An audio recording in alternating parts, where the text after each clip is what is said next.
Est-ce que c'est la condition pour rester dans l'histoire? La France a été une très grande puissance colonialiste, très grande puissance. Vous qui êtes un passionné de Napoléon, elle a d'abord été une très grande puissance impérialiste, ensuite une très grande puissance colonialiste.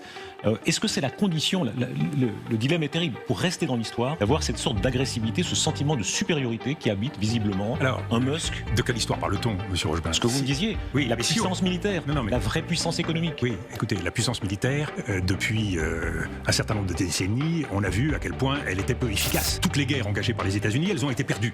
Donc ne glosons pas sur le fait de rester dans l'histoire à travers la puissance militaire. Perdu, il reste la première puissance de l'univers. Bah, oui, mais enfin bon, la guerre du Vietnam, elle n'a pas été gagnée, que je sache. La guerre d'Afghanistan, ils sont partis dans des conditions qui Le communisme est tombé dans une immense partie du monde et, comme disait l'autre, General Motors est toujours là. Oui, le General Motors est toujours là, mais la Chine est toujours là et la Russie est bien là. Donc, avec quel succès? Je crois qu'il faut prendre en compte les évolutions du monde. Nous avons changé de monde. Nous sommes dans un monde aujourd'hui qui est un monde multipolaire, même s'il y a des empires qui ont vocation à perdurer. Et aujourd'hui, nous sommes devant des défis qui ne relèvent pas d'une seule puissance. On voit bien les décisions qui sont prises en matière écologique par Donald Trump, mais les problèmes de la planète, Los Angeles qui brûle, c'est pas l'Amérique toute seule qui va pouvoir régler la question. Donc, Donald Trump est quelqu'un qui ferme les yeux sur la réalité du monde d'aujourd'hui.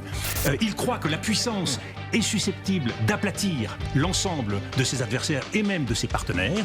Je crois que le principe de réalité va apparaître très rapidement. Ne l'oublions pas, il est là en principe pour un mandat. Dans 2 ans, il y a des midterms elections. Et le fait qu'il ne puisse pas se représenter fait que le combat politique aux États-Unis va se reconstituer sous des formes qui ont vocation à diminuer la place qui sera là. Cet esprit de non-alignement, cet esprit de respect de toutes les cultures, de toutes les civilisations, j'aimerais vous entendre là-dessus.